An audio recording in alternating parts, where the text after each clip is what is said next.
Now, I would like to invite the panelists of the first discussion, Nachiket, Aparna, and Krisha, to join us on stage. And also welcome Javeed, who is going to be introducing the discussions and also the panelists. We will have Viren Shetty joining us remotely. Viren, can I request you to switch on your videos as well, please? Javeed, over to you. Good morning, ladies and gentlemen. My name is Dr. Mohammad Javed. I'm a practicing medical operations manager at Bold Care and a student of Advanced Management Program for Healthcare at the Indian School of Business. In this session, a panel of experts, including healthcare strategists, innovators, providers, and global health experts, will highlight three significant ideas defining the future of healthcare. Firstly, collaborative care, promoting a decentralized approach that encourages teamwork and shared responsibilities across the healthcare ecosystem. Furthermore, redefining of primary care, emphasizing an outward orientation and proactive care, paving the way for more comprehensive and patient-centric healthcare paradigm. To conclude with, the reimagination of healthcare in which insurers and providers work much more closely together to ensure patient well-being. Now let me introduce you to our panelists. Dr. Nachiket Moore, visiting faculty, the Indian School of Business, and visiting scientist, Banyan Academy of Leadership in Mental Health. Dr. Nachiket is one of the most foremost health system design researcher. We also have Aparna Satainathan with us. Aparna is a lawyer and lead for the 10-bed ICU project for the e-Government Foundation, which focuses on making intensive care at district level. We also have Krisha Mathur with us, Director ACT Grants and ISB PGP Class of 2014. We also have Viren Shetty with us, Executive Vice Chair, Narayana Health, bringing next generation thinking of integrating finance and healthcare delivery. Over to you, sir. Thank you, Sarang. Thank you, Soumya, for inviting us to be here. It's a wonderful discussion, and I'm actually pleased that we have the opportunity to present with such a diverse audience and to discuss with them some of the ideas that I've been involved in, some of them we are discussing. So I won't take too much time because the real idea is about what the panel is going to say.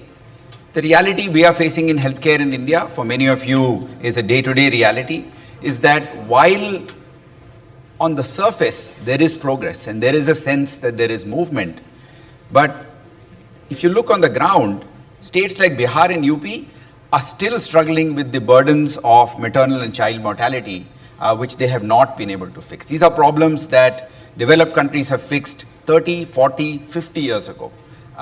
We are still, in some of our largest states, unable to figure it out. Sadly, in our more advanced states, if you now look at a state like Kerala, the diabetes burden is just skyrocketing to the point where there is a fear that another 5 to 10 years we'll see an epidemic of amputations in these states. Because there's no treatment, there is no understanding of this condition, and the numbers just keep rising of people who do not know that they have diabetes, but actually, sugar levels are crossing 400, 500, 600. And the formal sectors, the private sector and the public sector, are marginal players. At most, if I'm being generous, 15 to 20% of all healthcare is coming from the two sectors combined. The public sector is about 10 to 15% of the number. The listed large corporate hospitals are about 4 to 5% of the total number, which means the rest of the ecosystem is entirely fragmented. This is the kind of situation we would have had, say, in banking and finance, maybe in the 1960s. We have really evolved in those sectors in a very different direction. But in health, for some reason, we seem to be somewhat stuck in this somewhat Wild West type situation.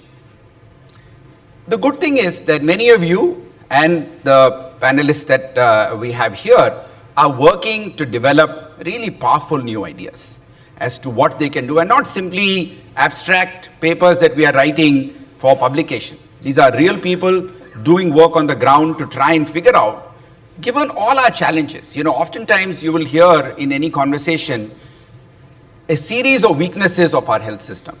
Shortage of doctors, shortage of psychiatrists, shortage of this and shortage of that.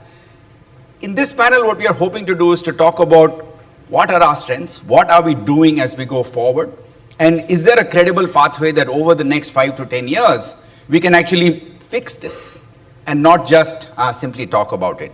So, I will stop here. We have three fabulous panelists that will talk to you about their work. We'll begin with Aparna. She will talk to you about, what is going on in the secondary care, emergency care, intensive care area, where technology and people are being used in a collaborative way to make things happen. And, I'm sure you'll be delighted to see what they have accomplished in the very short time that they have been in the market. Krisha, is a director of health at ACT Grants. It's a group that started up during the COVID times, but brought a very new approach. These were venture capitalists, private equity players that, moved by what was going on in COVID, came together to say, why don't we do something about it? During COVID, we broadly did what everybody else did in some unique ways, but not fundamentally different. Post that, this fund has really turned into taking this kind of venture capital, risk-taking, but with a broader vision type approach, and brought it to philanthropy. And you'll see what Krisha and team have done with that approach to explore completely new frontiers in the primary care space. And Viren, who unfortunately is not with us in person, but is joining us online, and I'm so grateful that he took the time out because he's not been feeling too well, talk to us about what a large system like NH is now trying to think about to bring the two halves of healthcare, the healthcare and the financing, back together in ways that are focused on the patient, focused on the well-being of the community, and not necessarily maximization of revenue. And I hope all three of them will also give you a sense of how, as investors, how as operators, you will find this a meaningful conversation so that you can take some of this forward back to your own thinkers and your own backgrounds to see where capital can be invested behind some of these ideas. May I now invite Aparna to get us started. Hi, good morning. I'm Aparna Satyanathan and I lead product for the 10-bed ICU. So the 10-bed ICU project is a non-profit that started out during COVID. The aim was to create more ICU or critical care infrastructure in rural and remote regions of the country. And the one problem that we had to solve for was the dearth of specialists in these areas. Hence, we went for a tele-ICU model. Now, in the past 2+ years, we've been able to set up 200+ ICUs across 9 states in the country.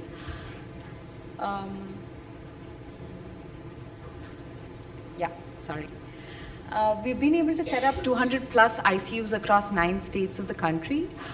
We also digitize these ICUs through CARE, which is an EMR, which is at the core of this project, and also deploy a tele-ICU model as a cluster. So we identify 8 to 10 remote peripheral ICUs and link them to a tele-ICU hub. And the entire setup is done within the public health system. So the ICUs are set up inside government hospitals, usually secondary tier hospitals, district or taluka level. And the hubs are set up in medical colleges or tertiary care centers.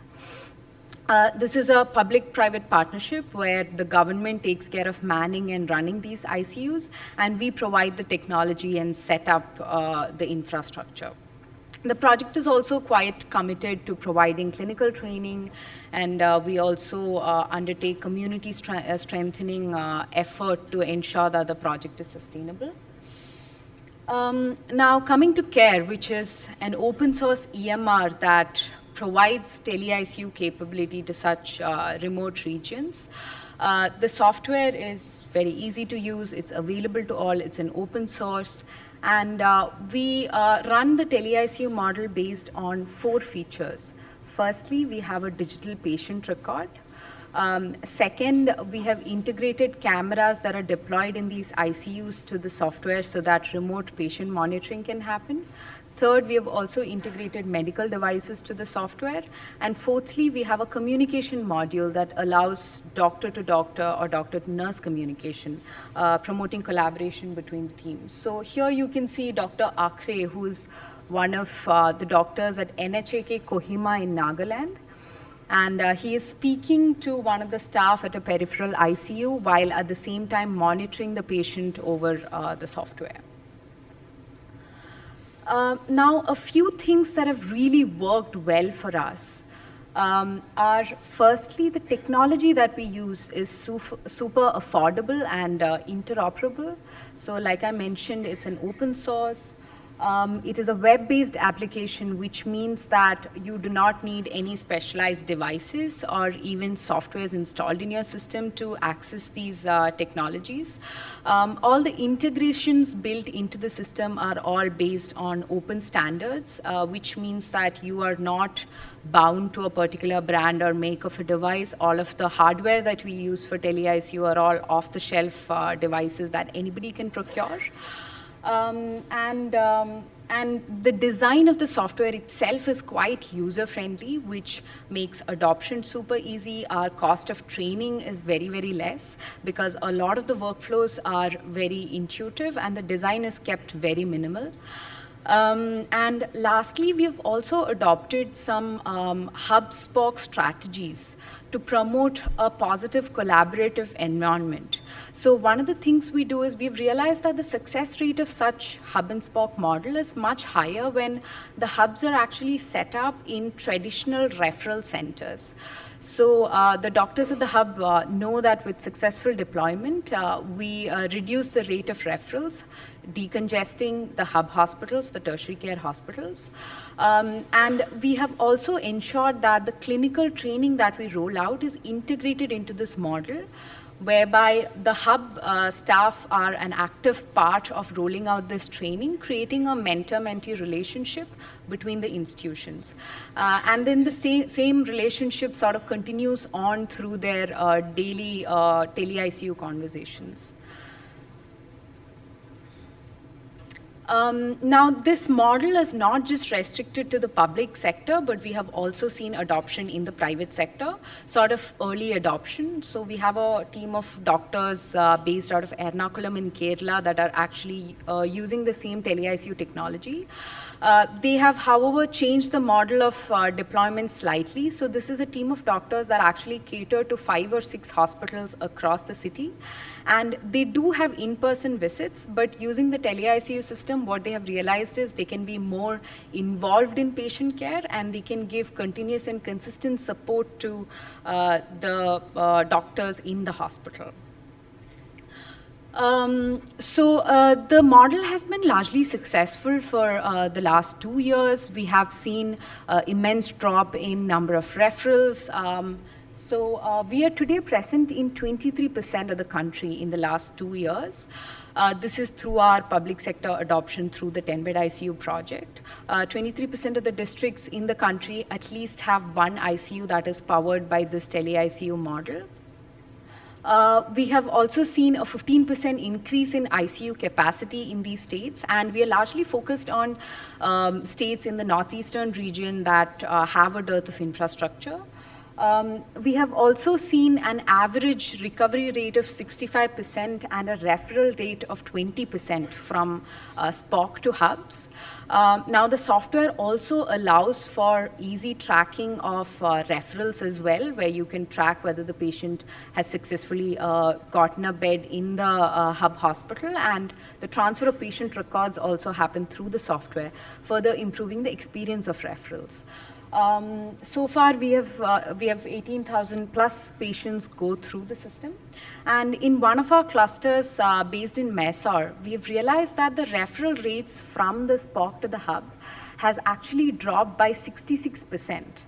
And in this case, the hub hospital, which is KR Hospital in Mysore, is usually just always running on 100% capacity in the ICUs, right? So by decongestioning the hub hospital, we have not just provided critical care to the peripheral region, but also improved the critical care available to these urban centers by decongestioning the hub hospitals.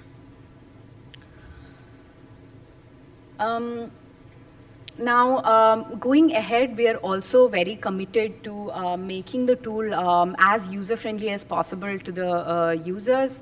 We are actually currently working on integrating some Gen AI-based features into the software. So we are in very advanced stages of developing an AI-based transcriber, which allows nurses to speak to the EMR in their local language, in fact, and the EMR picks up the audio, converts it into structured data, and fills it out in the EMR. We have already done a pilot which has been quite successful, and we are in the process of rolling it out across the country. And we have a bunch of other exciting AI-based projects lined up. Some we've already started development with, some more of a forward-looking item. And I'm happy to share resources on all of these materials. It is also all available online.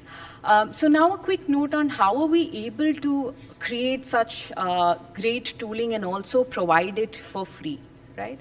So CARE as a software was actually conceived by an open source volunteer-run network called the Open Healthcare Network. Today, although we have a small in-house tech team supporting it, even today 90% of the code is actually contributed by the open source developer community. We are quite committed to nurturing the community.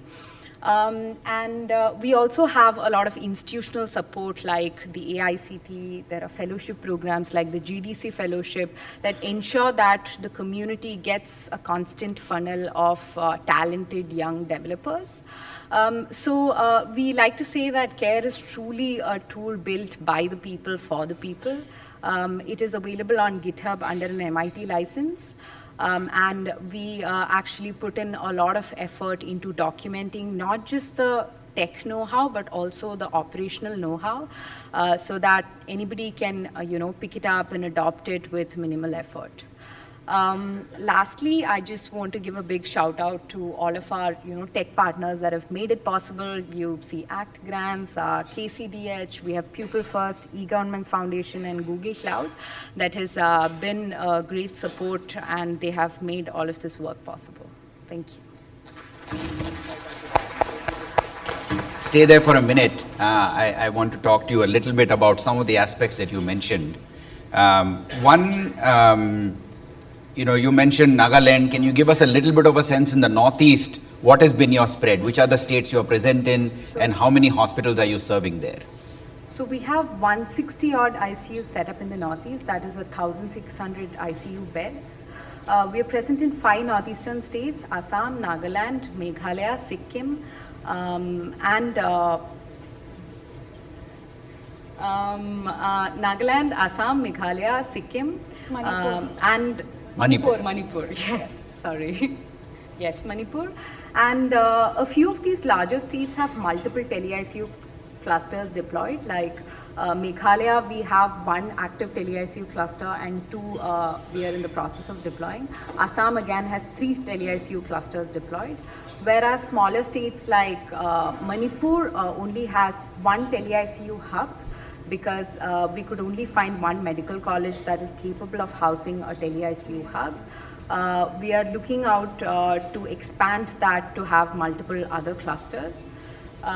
So far I'd say we have, and especially in Northeast, because there has been such a dearth of ICU infrastructure, we've been able to increase the ICU capability of states up to 25-30% in some of the northeastern states. I happened to help them inaugurate their Meghalaya piece with the Chief Minister. And I must say, I saw this for the first time, the kind of impact that they've had in the Northeast. Very difficult terrains, very difficult to transport patients. In Nagaland, for example, the only possibility was people to travel to Kohima. There was no other facility available. Just tell us a little bit about what kind of capacities are there in your spokes when in Mysore or wherever you are. I guess in Karnataka you have more doctors. What is the capacity you have in the spokes in say Northeast that you are able to enable to provide these services? So actually the kind of services available in our spokes are quite varied, especially in places like Karnataka, where there is higher HR available, even at the hub and the spoke. We have a slightly different model of tele-ICU working, where The hub hospital has dedicated staff running the hub 24/7. So they have more of a continuous hand-holding, whereas in Northeast, where there's a higher dearth of HR, even in the hub hospitals, they are not able to man the tele-ICU hubs 24/7. But that is where the mobile-friendly design of our software really comes in, where as and when there is an emergency and the SPOC team thinks that they require the support of the hub, they can reach out, and we have doctors actually, like the picture you saw, Dr. Akre was actually accessing the tooling on his personal laptop sitting at his department room. Right? So you do not need your HR to be stationed in a place. And even with the service that is available at the SPOCs, we see a lot of disparity, like places like some of the remote places in Manipur. These are districts that have never had ICU capability. These are districts that have higher dearths of nurses. So a lot of ICUs is still running as HDUs, maybe, but it is still one step closer to providing care closer to home. And these are locations that have very bad connectivity. So even if you're able to stabilize a patient enough to ensure that the patient can safely be then transported to the hub hospital, that is still a life saved. So we have not been able to standardize the quality of care across all of our ICUs, which I don't think is practically possible, but we are definitely able to make a dent depending on the kind of resources that are available in these places. In fact, when I was at the Meghalaya inauguration, one of the suggestions I made to the Chief Minister, he was talking about his vision for roads and how to connect all of the different parts of Meghalaya. As you know, one part of Meghalaya is quite disconnected from the Garo, where the Khasi area is and the Garo hills are. I suggested to him giving optic fiber capability, which the government already has a lot of money for, should be prioritized so that many of these services actually can be developed as they go forward. One of the ideas, Aparna, I heard from the team there, and I was told that you are working on it but want to hear more about it, is to interconnect your different instances in different states to each other. Because one of the doctors told me that she's working with a complex neonatal situation, and within her state, the capability is not there. Why can't we, as 10-bed ICU, make available nationally whoever is the best person? Because after all, they are at the end of an electronic platform. Is that something you're thinking about? Yes, that is something we're working on, especially in Northeast. This is a higher problem, because usually the referral hospitals are centers in across state borders, right? So we have not been able to effectively use the cluster-based approach in Northeast. But the tech challenge that we're facing there is the fact that our software is deployed in a state-owned cloud instance. So the data is quite fragmented between different instances of the software. But since it's the same software, we have some level of standardization already built in. So we are today working on enabling region-specific sort of higher clusters as well. And we are also considering building for disease-specific models and clusters. So tomorrow you could have, a cancer-specific hub, which could take referrals from across all of the states. And in case of Northeast, I think we are working towards even creating more generalized hubs to ensure that people from across state borders can benefit from the system. Yeah. And you were saying to me that there are other networks now starting to talk to you, like the National Cancer Grade and others, to take this capability maybe to their hospitals or maybe to larger systems. So two diseases that currently we are considering is, one is National Cancer Grid, because there are already very developed programs with very strong clinical backing. We are also hoping to converge with the National STEMI program. Quite a few exciting conversations and good partnerships are coming along in that direction as well. Yeah, no, thank you very much, Aparna. Thank you so much. I will come back to you later on when we have a longer discussion. So this is one idea that I thought we should begin with, this broad notion of what we call collaborative care. India is now producing a very large number of undergraduate doctors. The MBBS program is expanded to now graduate almost 110,000 undergraduate doctors. My belief is we will be able to staff most of our health systems in the government as well as in the private sector with a reasonable quality of medical undergraduate. The specialist will be a problem for the foreseeable future. The way the plans are going, we will have more specialists, but sadly or happily, depending on who you're talking to, the world is aging. Indian doctors are in massive demand, and there will be particularly the PG, unlikely we'll have too many of them or all of them staying back here in India, even if there is an expansion of seats. And the requirement to set up a PG facility is actually quite high. Tools like this one, and I've seen other models of cancer care that have used collaborative care. I'm collaborating with somebody to talk about similar ideas in psychiatry, so that we can start to talk about, exactly this kind of idea where I'm bringing now inpatient psychiatric care to a remote hospital, to a remote region, so that we are able to provide services to people very close to where they are. And they have some lovely videos on YouTube, and you talk to them as well, you'll hear that actually when we say care is not available and there is referral, people are dying on the way, because these are not patients that have got a minor skin injury, they can wait for 4 days. The transportation itself can actually kill people. And the whole situation of what is available at the state level can start to get transformed, even if specialist capability is not available. I'll now turn to Krisha to talk about her work. Thanks, Nachiket. Yes, this is working, so I can sit and do this. Thank you for getting us started, Aparna. Extremely inspiring, and at ACT, we were one of the first supporters of the fantastic work they're doing. I think during the COVID crisis, when there was a huge shortage of ICU beds, so inspiring to see the work that has come out of a crisis. But yes, I'm here to talk about something completely different. I'm a director at ACT Grants. I'm also an alumnus of ISB, and it's good to be on this side. And I must say, when I was on that side, the hall was not that full. So kudos to you guys. Thank you for having me today, to the ISB team and Nachiket. I'm here to talk about the other end of the healthcare spectrum to what Aparna spoke about, which is reimagining primary healthcare, both in the public and private system. And Nachiket talked a little bit about how there are systemic challenges that are there in our primary healthcare system. But I will begin with a little bit of a story, and you will see that I'm an eternal optimist. So I will talk to you about how actually we're on a little bit of a journey, and there's been a lot of progress already on this journey. So hopefully through the next 5 to 10 minutes, I'm able to tell you a story of how we're on this really strong journey of innovation. But yes, of course, a lot still remains to be done. So if there's a clicker, I'm not sure. Oops. Thank you. Thank you for that. Yes. Thank you. So, yes, I don't know if everybody can see this, but I'm not from the public health system from Adams. I'm actually from the corporate sector, like a lot of you. I started my career in consulting. When I moved to public healthcare almost 7-8 years ago, I started by going to public healthcare facilities.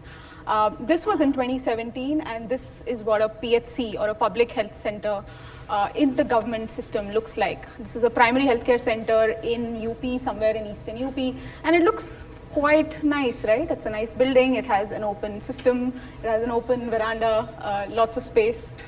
But the reality was quite different, because when we tried entering, we realized that there was nothing. It was fully shut. And PHC after PHC that we tried to visit, both in UP and in several states in India, we ended up doing this research in 5 states. We realized that most PHCs are actually just empty buildings.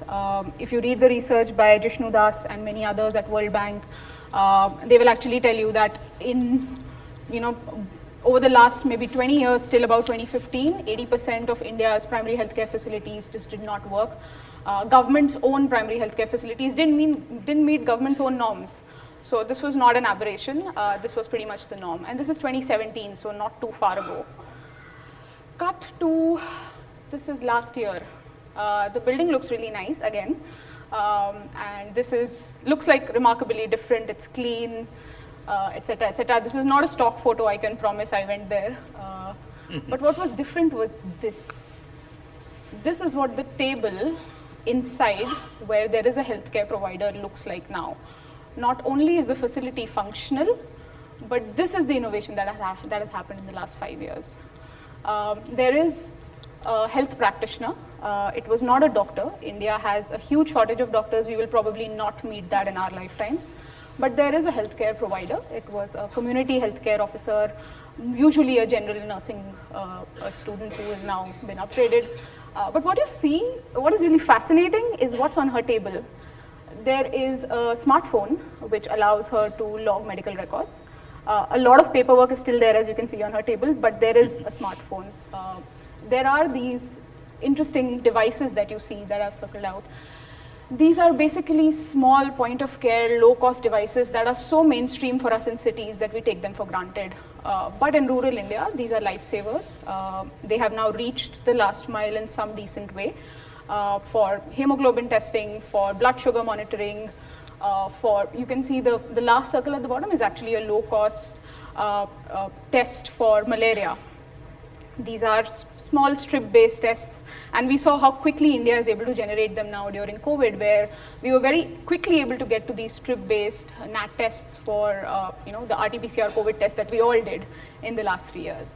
So yes, there are shoots of green that I would like to call out, that while yes, there are all these numbers that are touted about 150,000 sub-centers that are functioning in India, this is what they look like, and there is some innovation that's happening.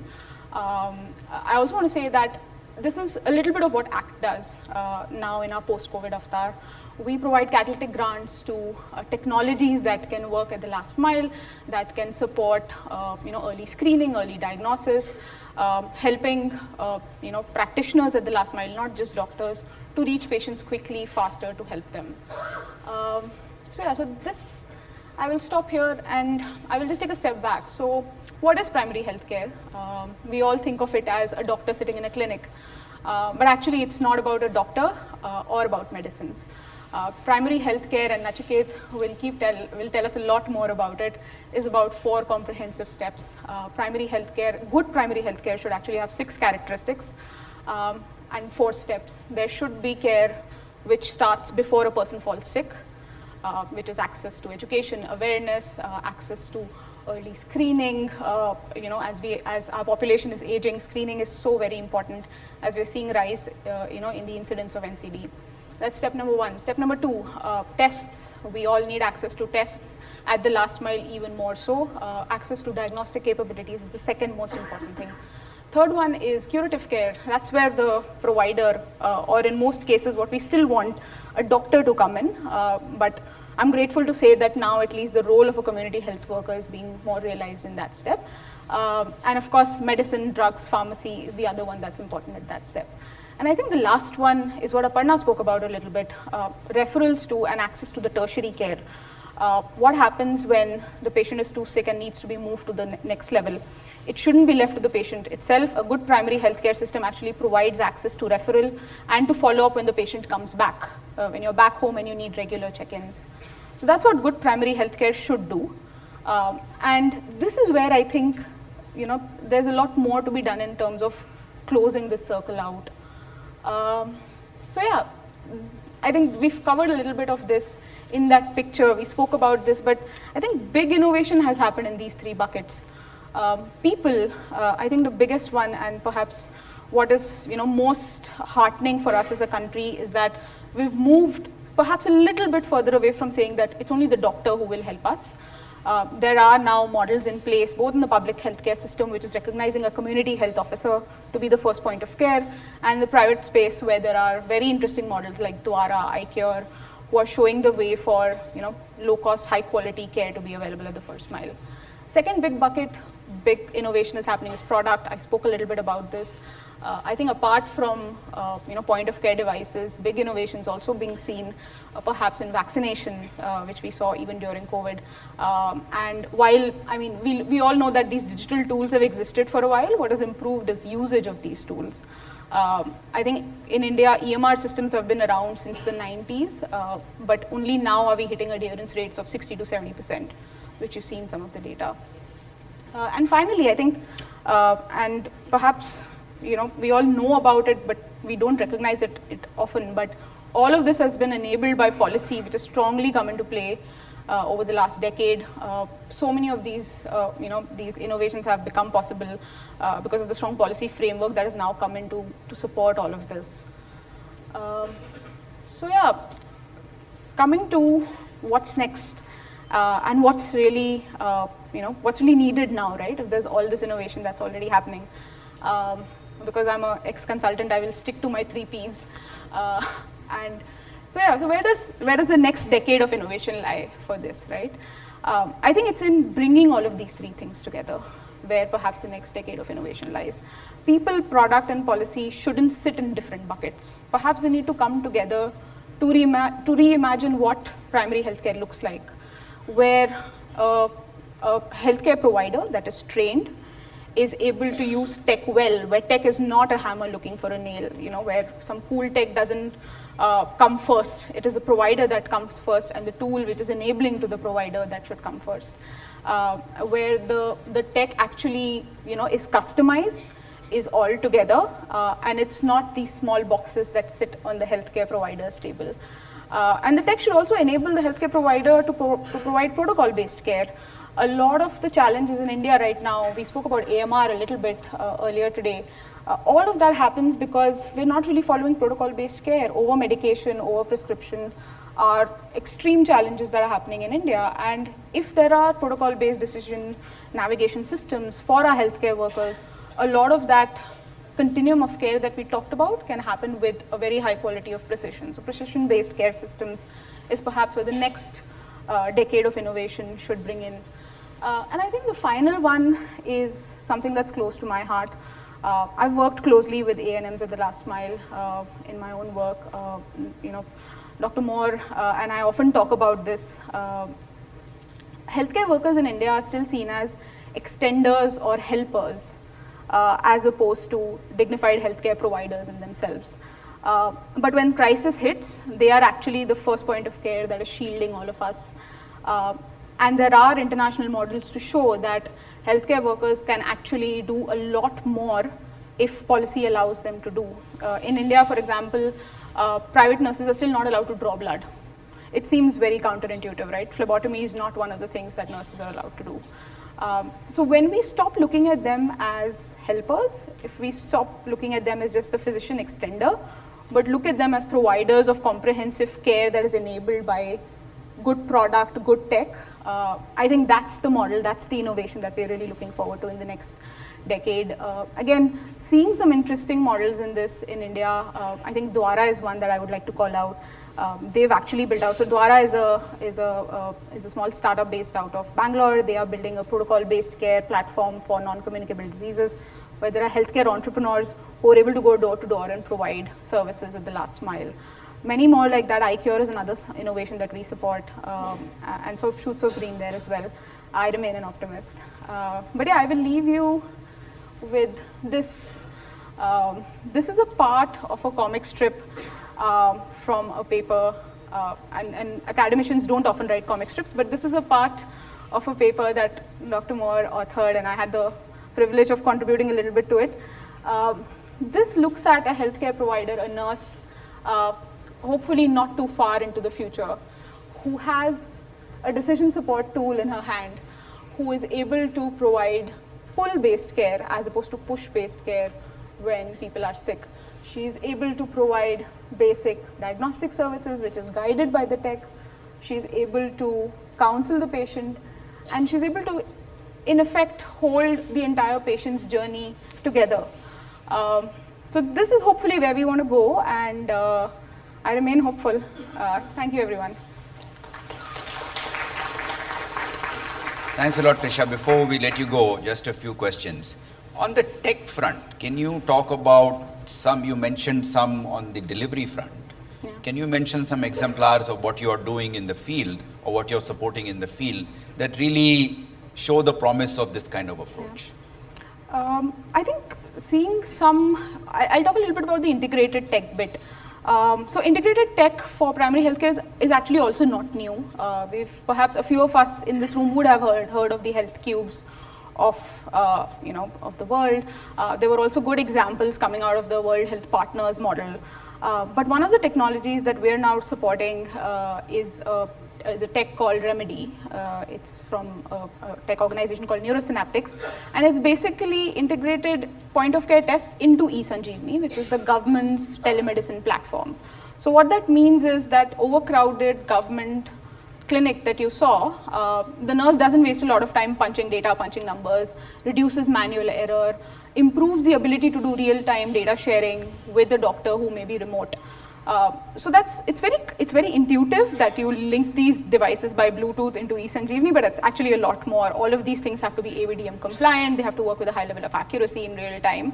And we're seeing very good traction of that. They are now present in several states, including UP. We are supporting them through our catalytic grant to hopefully scale up in this eSanjeevani paradigm. So I think that's one that I'm really,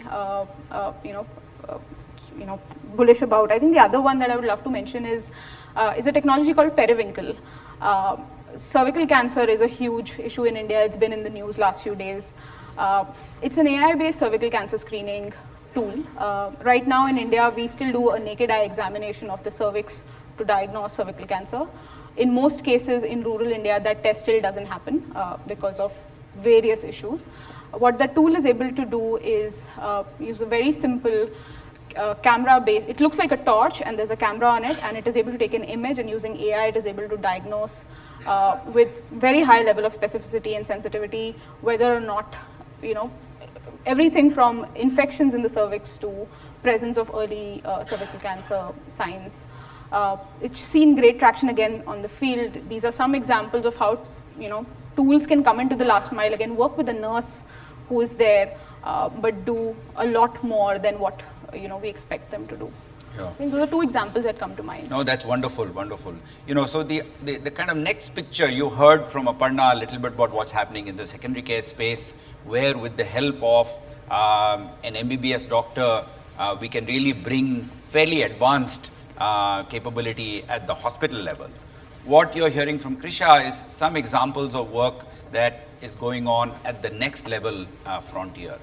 Just like we're not going to get cardiologists in every district hospital, we are not going to get a family GP and MD in family medicine in every village in India.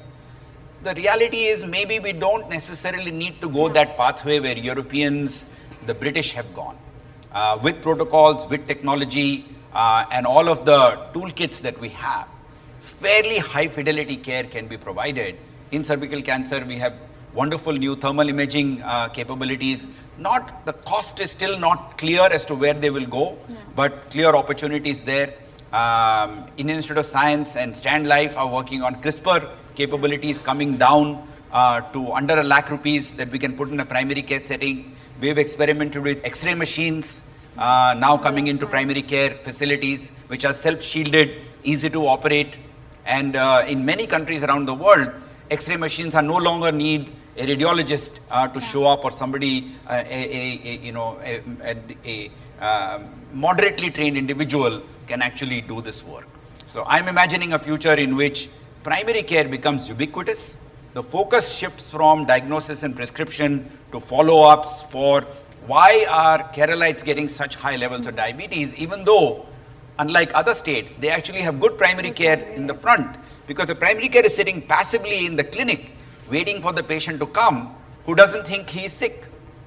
And that connection has to be established by an outward-oriented approach, which I think products and services like the ones Krisha spoke about will tell us. Now, of course, the next question that comes up is that how is all of this going to get financed? Clearly, the government will do what it can, and that's, of course, an important issue. And with financing comes the question of what about large tertiary hospital care? How is that going to feature in all these conversations, and how are we going to finance this? Because we can't build a healthcare system of the future without addressing primary, secondary and tertiary care, and without addressing financing. I want to turn to Viren now to talk about his vision of where he's going with NH and what he thinks will be the future of some of these questions as far as they are concerned. Over to you, Viren. Thank you so much for being here. Yeah, thanks, Nachiket. Sorry for not being there in person. Someone mentioned earlier about a lot of drug-resistant bacteria being a big concern, and I seem to have the most resistant to medicine cold for a while. So, the discussion so far is focused on primary care, focused on revamping the public health system. But still, we are in a country where most people wait too long to get healthcare. They wait until it is too late in the day. They don't undertake any prevention measure. These are all lifestyle-based diseases, and they end up spending nearly all their life savings selling assets and accessing tertiary care in hospitals, either in the government sector or nursing homes, unorganized sector, or in corporate hospitals like ours. Now, this is a model that is ruinous for a country like ours. We simply cannot go down the path of the Western nations, which have a disproportionate investment focus on providing these massive palaces for treating healthcare. Even though all the metrics are the best in a large organized hospital, the infection control is well maintained, the training is amazing, the quality of care you get is great, but it is like promising universal mobility for everyone in India, but everyone in India needs to drive some seven-seater luxury Mercedes type SUV, and the whole country's transportation system needs to align around that. It simply does not work. There's not a one-size-fits-all model. For most of our existence as a provider of tertiary care super specialty services, we focused on not questioning the assumption that people are going to come for surgery. They say, okay, they're going to come. I don't care what they've done. It doesn't matter to us what sort of life they have led. For these 7 to 10 days they are in our care, we will provide all the services for them. We will do whatever it takes to make them healthy, and we'll send them home back into the same environment where they came from. They will go back, and if they come back again, it's like a whole new person and a whole new treatment protocol. And that works out fine for most healthcare as is delivered in hospitals. There's still a great long-term demand for that, but it is not solving the problem, what brought them to the hospital in the first place, and it is not a sustainable model. So there is a growing movement for health systems in the Western world to move towards a system, and it comes with different names. Some people call it HMO, some people call it value-based care, some people call it integrated care, but essentially it means combining the elements of prevention, the tertiary care obviously, and some sort of payment mechanism.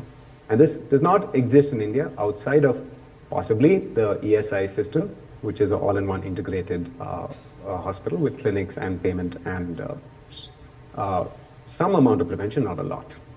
We said, why don't we try and create this as a model for showing that you can reduce the cost of healthcare by doing supply chain optimization, digitization, and so on, and maybe you reduce it 10, 15, maybe 20%.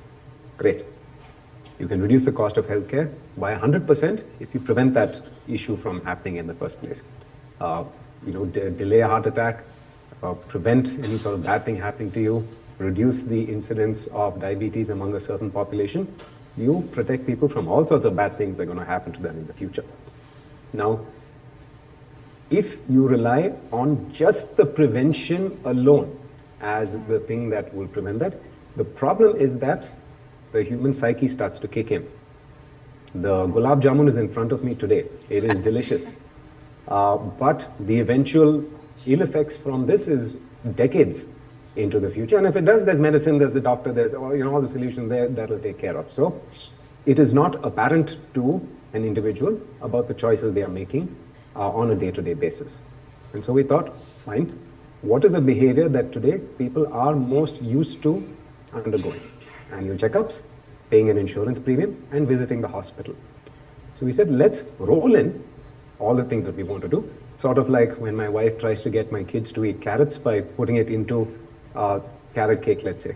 So you have to insert all the good things that you want the patients to do through the cover of things that they're currently familiar with.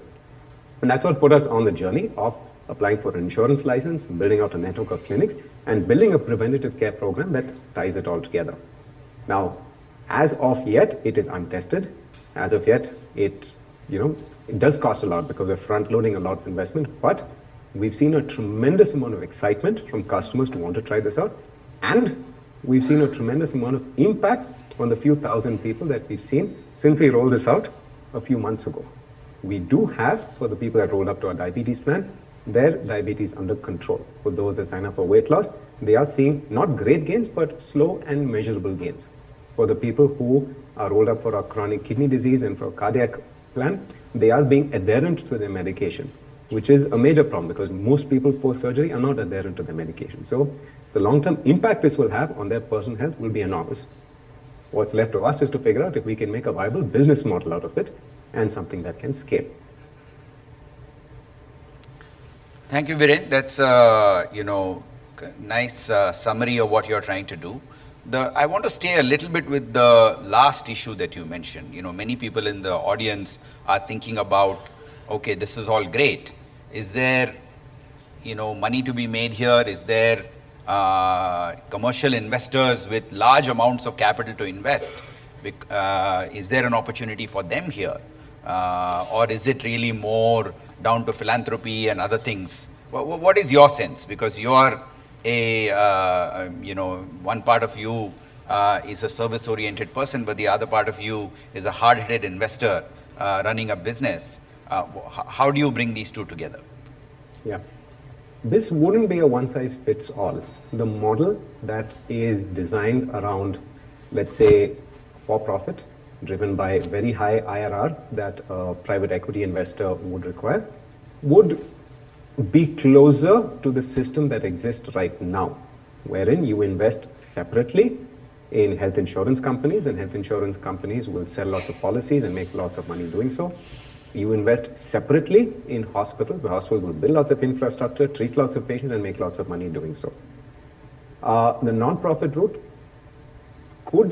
so the public sector is one in which you can say that there is no, at least in every framework that I've analyzed it, I don't believe that the government sector should do anything other than an integrated healthcare system. Because right now it is the worst of all worlds, where they have this huge fee-for-service public healthcare, what they call insurance, the Ayushman program, but essentially it's funneling money on a fee-for-service basis to the private sector. And none of that, very little of that ends up getting used in the public sector, whereas ideally it should be contained within one self-contained system. So in the public sector, yes, this is something in a non-profit way. You align the incentives of the nurses, the doctors in the public health system around healthcare outcomes, and you pay them for performance rather than the current system where it's fixed payouts and you scream every year for budgets, and there's very little accountability for how many patients you're seeing or what sort of volume of work that you are doing. Built from scratch, non-profit system, which combines prevention, somewhat of primary care, does exist, but I have seen it only in very small communities. There is a great cooperative society in Maharashtra, whose name I'm completely blanking on, that runs clinics with a contribution of, I think, a few rupees from each member of the co-op, and they pay, the money is enough to pay for a doctor and a nurse to come and visit them once in a while and provide the care and basic level of medication. This is a model that follows very well in Brazil. So Brazil, most of the largest health systems are cooperative society, and those are run fully non-profit, which is the entire health system, the entire people within that, and the members of the cooperative are part of that. So I guess there are a lot of things that need to evolve. For us at least, we've chosen this because this is the form factor that we have inherited. We started out as a publicly listed healthcare system that charges people for some amount of procedures, does some procedures for free, is paid by the government for certain procedures. So we're trying to convert this thing into a shape that looks closer to the model that's integrated. So I would say there are different models, and I think everyone who's looking at building a healthcare network today should not ignore the payment aspect as well, because without that, you just simply will not align incentives. It doesn't matter how good your scanner is. It doesn't matter how nice your nurse speaks. There's very little incentive for people in India to be health-seeking. Let's be true. I'm sick right now. I avoid like hell going to the doctor. We are all healthcare avoidant. We're not healthcare seeking. And so all the good behaviors on which an integrated system depends on doesn't come naturally to most of us. No, I think that's a wonderful set of remarks. One of the perspectives I would add from my own work is one of the challenges that we are seeing in India. If I look at the large listed hospitals and I look at aggregate revenue of these hospitals, 50,000 crores, 60,000 crores after 30 years of existence, I will say to you as a former banker, this is disappointing to stroke embarrassing, right? There is no other sector in India, telecom, banking, steel, paper, cement, where the listed is not crossed 60% in the market. What is the size of the Indian healthcare market? Just services, 10 lakh crores. Right? In that market, this is a tiny, tiny component. Right? Why is it a tiny component? Because it is focused on a very tiny share of the market, which is tertiary care, to some degree secondary care. Maybe 2.5% of the total revenue stream is where its focus is. And on top of that, many hospital streams, now NH is not one of them, but many are facing a level of volatility in occupancy. If you look at occupancy rates, even at low RPOBs, are not actually very exciting, which is one of the reasons why, as a banker, I would have trouble lending to them. Because this kind of revenue volatility doesn't make for great leverage. Now imagine a business in which there is no leverage, it's completely equity financed, right? Where am I going to get the ROE from?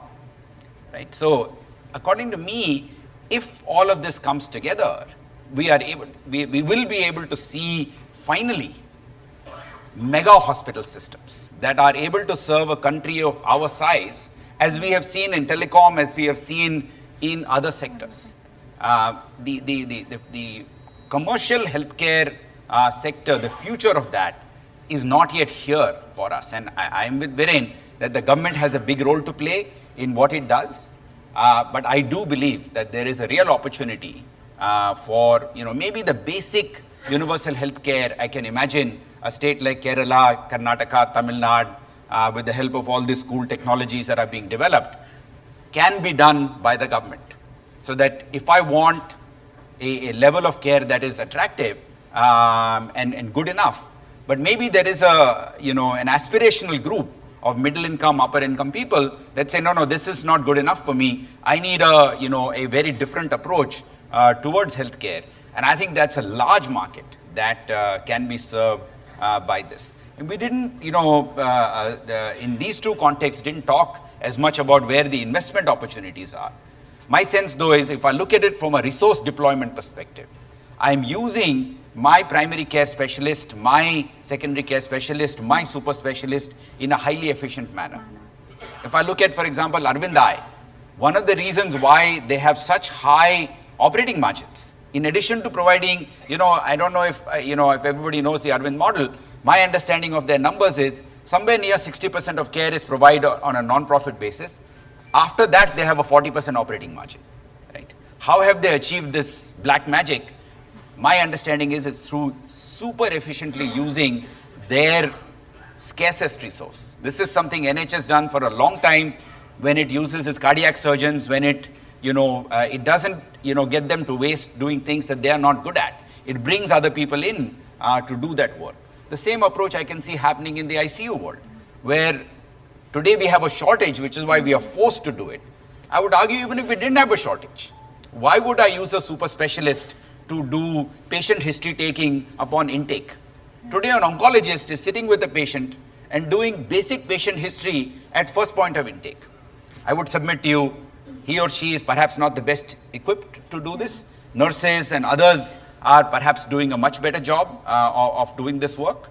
And maybe what they should be spending their time on is perfecting their craft and doing what they do much, much better. So in some ways, I feel that both from a commercial perspective and an impact perspective, we should be able to see a much stronger impact on this, in terms of outcomes as well as the population served that we have. Samya, how much time do we have more? If the Sorry, 15? Plus 3. Plus 3, okay, because we started 3 minutes late. So maybe, since we do have some time, open it up a little bit for questions from the audience as to what you think, to get some of your reactions. My request is no detailed commentaries, just a quick short question, or even if you want to say something that agrees, disagrees, quickly so that we can get as many comments as we can back. Yes, ma'am, there is I can see a hand raised there. Well, one moment, please wait for the mic to come to you. Thank you so much, amazing session. I'm Dr. Anuradha from Access Health. My question is to Viren Shetty. So most of the states in India who have tried to, be it Karnataka or AP, try to experiment with the above poverty line, sort of paying for their own insurance through government-sponsored health insurance schemes, have failed. And me and my colleague here have done a willingness to pay study in Maharashtra, where people are willing to pay for healthcare only if they have had a healthcare episode. So my question to you is, how do you envisage that people would pay for healthcare? General public, a 29-year-old male who has not had any episode in the past. Thank you. Yeah. It's not easy. So like I said, insurance doesn't come naturally to us. Most of us don't have a forward orientation in the way we think about it, but all of us have parents. And all our parents, even if we're 29 years old, while I think I'll live forever, my parents very clearly are not. I have children, or I may get children at some point. And so the way in which we start thinking about is that everyone is going to access healthcare at some point. Now, if you broaden the circle of the family that you are covering, then for sure, there is some services that you will avail. And everyone does buy medicine. Everyone does take some amount of medication or primary care, or there will be a midnight ER visit. And so for us, it's just about combining all of those, including children, including adults, and then the 29-year-old who's the breadwinner of that family will see value in this. Yeah, I think that's a very important perspective. The other thing I would add to this, in the commercial insurance market, the dominant portion is group insurance. Group insurance comes via corporates. It is not backed by healthcare. It is just a mechanism to pool resources into the... Now, if you brought these two together and a large corporate, one of these IT majors or a smaller company said to somebody like Viren that, sir, why don't we, instead of buying from some insurance company and then our staff member running around trying to figure out what is the best healthcare, why don't we contract with you? In fact, Kaiser Permanente, the famous managed care model, came out of Kaiser Shipyards. It was an employee benefits plan of Kaiser Shipyards that became so successful that they said, well, why don't we split the two and create this into a managed care health plan on its own? So I think the corporate group could become a very important, because ESI covers only blue collar workers. There is the white collar or the upper income group that I think should find this extremely attractive, because now it is a full service care that is being offered to your staff without big search costs, without claims being denied, enormous amounts of paperwork.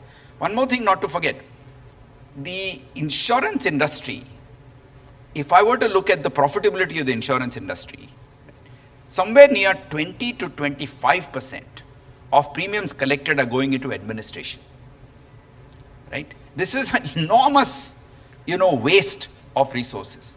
Taiwan, which runs a health system, which is an insurance-based health system, their operating costs 2%, right? Where is 25%? Where is 2%? I can well imagine a structure like Viren's going to a corporate and saying, so there will be near zero administrative costs, because we are not going to decide whether this claim is fraudulent, that claim is fraudulent, was this person sick, was there a pre-existing condition? We're not going to get into all that. Claims will go automatically straight through to everybody. All of the savings that we are going to make in this system, we're going to pass back to you.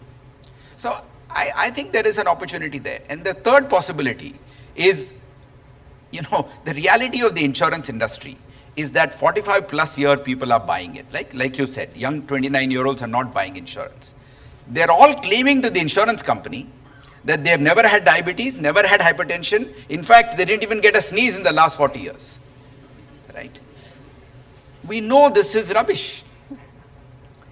Now, the only reason they have to lie is because the minute they admit that they had acidity one time 20 years ago, the insurance company will say, no, we will not underwrite your claim. We will not honor you. Right?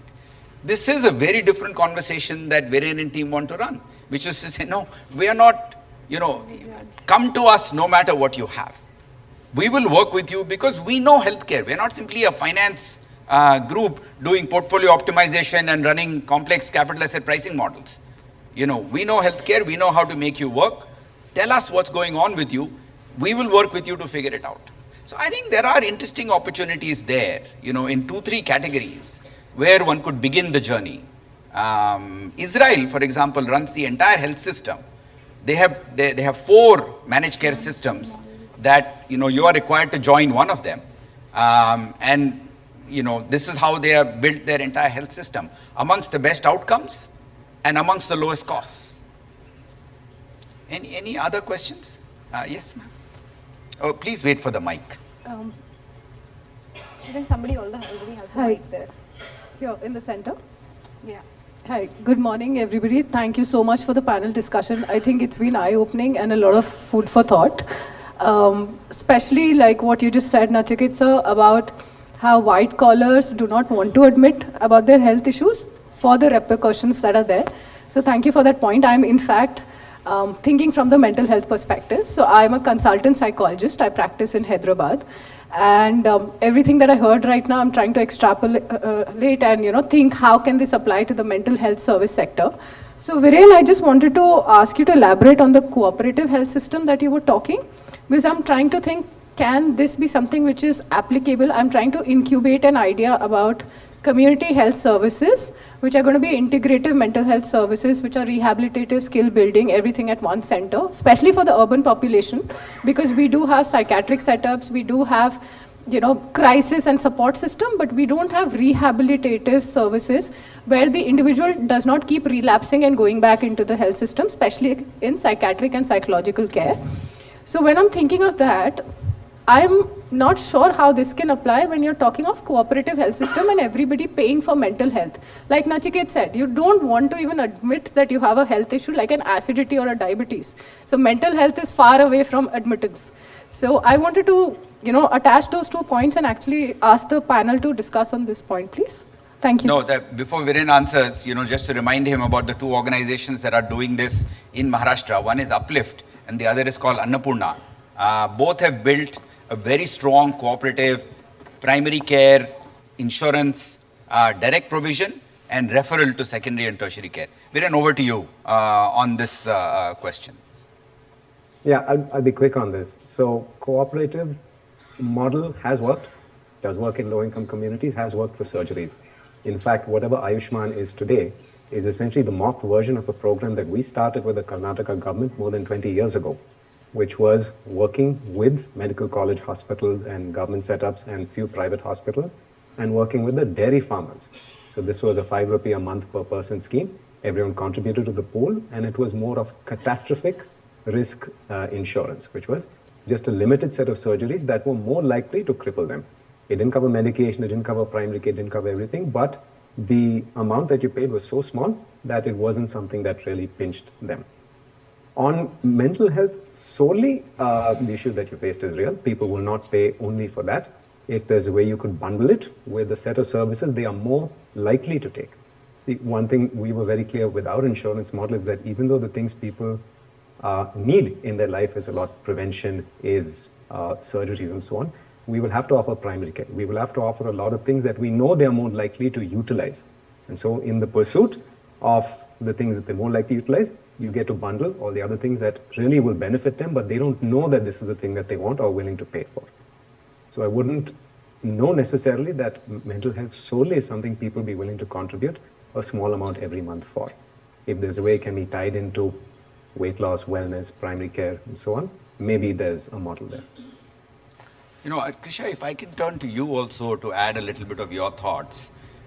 You mentioned some of the delivery models that are outward oriented, that are going into homes, etc. If you take a condition like mental illness and other conditions that people might be dealing with, how do you think that approach can also help address this issue? Yeah, thanks for that. And I actually think in more than any other examples that we've discussed today, in mental health, the continuum of care is actually very, very important, right? The same 4 steps that we talked about. Mental health doesn't begin when you start feeling distressing symptoms. The wellness aspect to mental health is actually extremely important and is spoke of in a very limited way in this space, right? And I think we're seeing 3 archetypes of solutions almost emerge in this space. One are these aggregator models that are coming out that are actually now helping connect people who are feeling symptoms of distress, who are feeling like they need help, connect to the healthcare providers. Innovations like Amaha and so on, I think that's one big chunk of solution. The second sort of bucket that we are seeing, the second archetype we are seeing is actual digital delivery of mental health care now through solutions like Wiza, Mitsu, a bunch of others as well trying to do that, which is actually doing digital delivery of first point of mental health care and then linking them back to clinical care, right? So you talked about, ma'am, you know, what happens when patients need, you know, they have to come back to the hospital or they need to be connected back and then they come back to the primary service again. I think in some way these digital tools are able to do that, which is they provide a chatbot to help when, you know, on the day-to-day, everyday basis, but they're also able to very quickly connect to a psychologist or a psychiatrist who is able to then take up that case and you know, just seamlessly provide that care. I think the third archetype, which is really missing in terms of the managed care model that we are talking about, is something that connects all three of these. I know some of these exist in Europe, where digital therapeutics, which is an emerging field outside of India, actually looks at a connected model, again, you know, which holds the patient's hands through these 4 steps of wellness, distress, disability and rehabilitation. I think those models, while they exist outside of India, which combines physical and digital care, I think that managed care model, you know, pair therapeutics was one that used to exist. I know they don't exist anymore, but there are many more outside that do provide this managed care. Hoping to see examples of some of those managed care digital therapeutics model come to India. Yeah, I mean, closer to home, there's a group out of Nepal called Possible Health, which has built a collaborative care approach towards mental illness. So the idea, just extending from what Viren and Krisha said, is that, you know, I'm no longer now selling you mental health insurance or diabetes insurance or something else. I'm starting to work with you as a healthcare partner, showing up at your home, starting to work with every single member of the family, and providing you care as needed, either using technology or using you know, specialist care when actually required. There are groups now that are able to offer cardiovascular care all the way to the home, connected back to the deep specialist, not through telemedicine. Telemedicine in some ways has, I think, reversed the reality of primary care. Primary care is you got to get to know the family, you got to worry about longitudinal symptoms, social determinants, what is going on. That the local person is able to do much better. What Possible has been able to do is to bring psychiatric care very close to the patient, with one psychiatrist serving hundreds of patients via a local healthcare provider. And my sense is some of the experiences that NH and others that experiment with this, that they will have with comprehensive primary care, I think will start to become, now when you're coming in for a well baby check, when you're coming in to show your adult parent for some issue, you are also being subjected to some conversation, some discussion, maybe a PHQ-9, maybe a PHQ-3, to try and understand what is going on with you, without you necessarily having to say, oh, I'm going for a mental health checkup. So I'm hopeful that these directions will add up as we experiment more over the next 7 or 8 years. We have one more question. Ma'am here was waiting to ask a question. Is there somebody else here? Okay. One more, and then yours is the last one, ma'am. Sir, this is Suresh Babu from Andhra Pradesh, sir. I am empaneled external assessor from NHSRC, Government of India. Just I am adding information to Madam presentation. In 2017, National Quality Assurance Program started from Government of India. Because of that program, there was a lot of improvement, big boom happened in public health sector. Because of that program has decreased the burden of tertiary care facilities. That program has given full fruits of public, and most of them utilized the public health service. If you see the Kerala and Tamil Nadu, some of the Uttar Pradesh, some of the Chhattisgarh, Orissa, rural tribal health research facilities also given competition to local corporate hospitals. That is my information to Madam. Thank you. Thank you. Can we give her a microphone? We have just time for her question, and then that's it.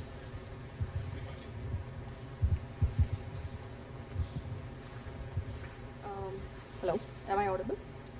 Yes. Yeah, hi, my name is Dr. Sujana. I'm one of the oncologists. I work in AIG hospitals. So I just wanted to add a few things. I'm probably an outlier in this whole group. So about, especially to Aparna, I was just talking about the care-based collaboration. I think we should also emphasize on research-based collaborations because just in case if we want to develop a protocol, using tech and other things. For example, especially in oncology, because I'm an oncologist, so if you want to cite a trial to incorporate in a protocol, we usually borrow the entire data and all the experiments from the West. So as Indians, we are totally different. So nowadays in the space of oncology, yes, we are doing a lot of trials, but still, if you want to develop the protocol-based system, we need to have a proper research-based collaborations and eventually get a lot of trials from that, which, with that we can incorporate all the protocols in the system.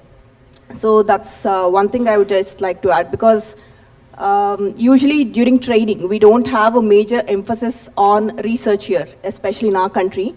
And the entire research gamut needs a huge revamp in our country. So you just write your exam and you just get into your, college or your training. But that doesn't happen in the West. You have to really, work to get into your post-graduation degree. Like, you have to work in a lab, and that kind of inculcates a sense of research in your training. So that is very important. So that's just want to add. No, I think it's a very important point you're making. One of the points, maybe if Aparna, you can comment on the whole issue with protocols that you are finding. Ma'am is talking about advanced oncology protocols. You were telling me that actually people are finding even basic protocols. Can you just comment on that? So one thing we've realized is when we deployed this tele-ICU model, and we've provided, quite a few high-end ventilators to all of these peripheral ICUs, but we realized that none of these nurses knew the basic protocol of, okay, how do you prepare a patient for, an intubation, right? So we actually got a strong push from the hub staff to actually document protocols, because the hub specialists were finding it very difficult to help the nurses because they had to actually sit and walk them through very basic steps, which ideally should have been covered in their training. So we got a very big push from the hub staff to actually enable doctors to get together and write protocols. And we are currently in the process of doing that. We have identified some 10 most occurring diseases across the landscape. And we have put together a panel of doctors from across different states. And we are again just enablers over here. We allow the doctors to, and most of these protocols are based on ICMR and standards such as that.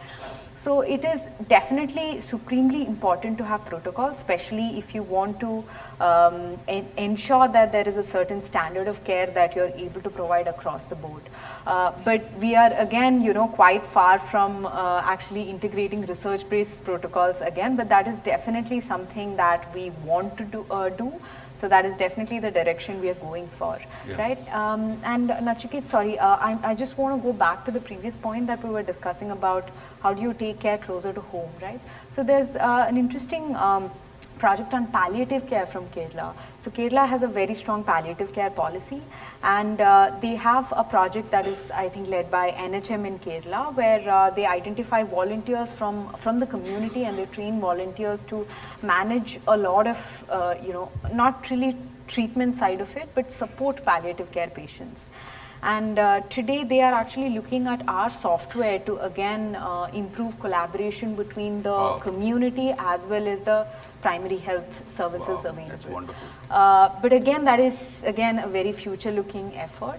But this again, gives us evidence that collaborative health management is the way to go. Yeah. Just a final quick comment, ma'am. I am a member of an advisory group for hematology oncology research.